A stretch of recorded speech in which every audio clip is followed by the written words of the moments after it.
Mode அமர்ந்திருக்கும் சாதனையாளர் குறித்த ஒரு சிறிய அறிமுகம். திரு கருப்பையா. இவரை நாம் இங்கு அழைத்திருப்பதன் காரணத்தை சொல்லிவிடுகிறேன்.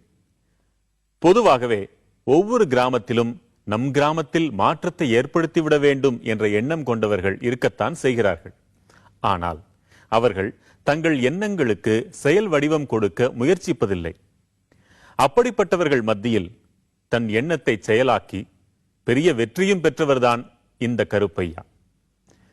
புதுக்கோட்டை மாவட்டம் நெடுவாசல் கிராமத்தைச் சேர்ந்த கருப்பையா அந்த கிராமத்தில் செய்திருக்கும் அழகிய மாற்றங்கள் அளப்பரியன.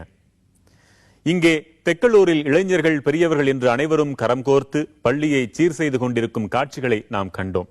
பார்க்கவே பரவசமாயிருந்தது. ஆனால் இந்த உணர்வும் ஊக்கமும் ஒரு நாளோடு நின்றுவிடாதிருக்கவும், பார்த்து கொண்டிருக்கும் இதை போன்ற எண்ணற்ற கிராமத்தினருக்கும் தன்னம்பிக்கை விதையை ஆழமாக ஊன்றவும் கருப்பையா போன்ற சாதனையாளர்கள் நிச்சயம் தேவைப்படுகிறார்கள். ஒரு காணொளியை பார்க்கலாம், பிறகு பேசலாம்.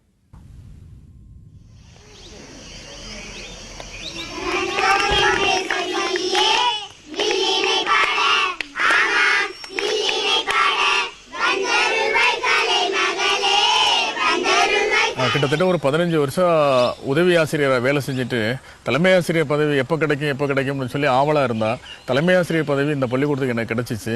கிடைச்ச வேகத்தில் நீங்கள் பார்த்துக்கிட்டு இருக்க இந்த பள்ளிக்கூடத்துக்கு தான் நான் வந்தேன். தலைமை ஆசிரியருக்கு இருக்கை இல்லை. ஒரு சத்துணவு அமைப்பாளர், ஒரு உதவி ஆசிரியர், ஒரு ஹெட்மாஸ்டர், ஒரு 23 பிள்ளைங்க. 23 பிள்ளைங்களும் 1ஆம் வகுப்பு, 2ஆம் வகுப்பு, 3வது, 4வது, 5 வகுப்பில் படிக்கக்கூடிய பிள்ளைங்களும் இந்த ஒரே கட்டடத்துக்குள்ளே தான் இருக்கணும். ஒரு கல்வி பெட்டியில் தான் அந்த சத்துணவு அமைப்பாளர் உட்காந்துருப்பார். அவருக்கு கொஞ்சோண்டு இடம் கொடுத்தாருன்னா அவர் ஓரத்தில் நான் உட்காந்துருப்பேன். வச்சுட்டு எழுதுறதுக்கு கூட ஒரு அட்டை கிடையாது. இந்த ஒரு கண்டிஷனில் பார்த்தீங்கன்னா மேலெல்லாம் எந்த நேரத்துலையும் இடிஞ்சு விழுகிறது மாதிரி தான் அந்த கண்டிஷனில் இருந்துச்சு. ஆபத்து மிகுந்த ஒரு பள்ளியில் வச்சு பாடம் நடத்துறதுக்கு எனக்கு இஷ்டம் இல்லை.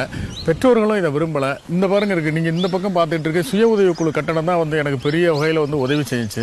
இது ரெண்டும் தான் என்ன அப்படின்னா என்னை மிகப்பெரிய அளவில் வேலை செய்ய தூண்டியதே இந்த பள்ளி கட்டடத்தினுடைய அமைப்பு தான் என்னை ஒரு தலைமை ஆசிரியருடைய பணி எப்படி இருக்கணும் அப்படின்னு சொல்லி நினைக்க தூண்டினது இந்த பள்ளியினுடைய இந்த அமைப்பு.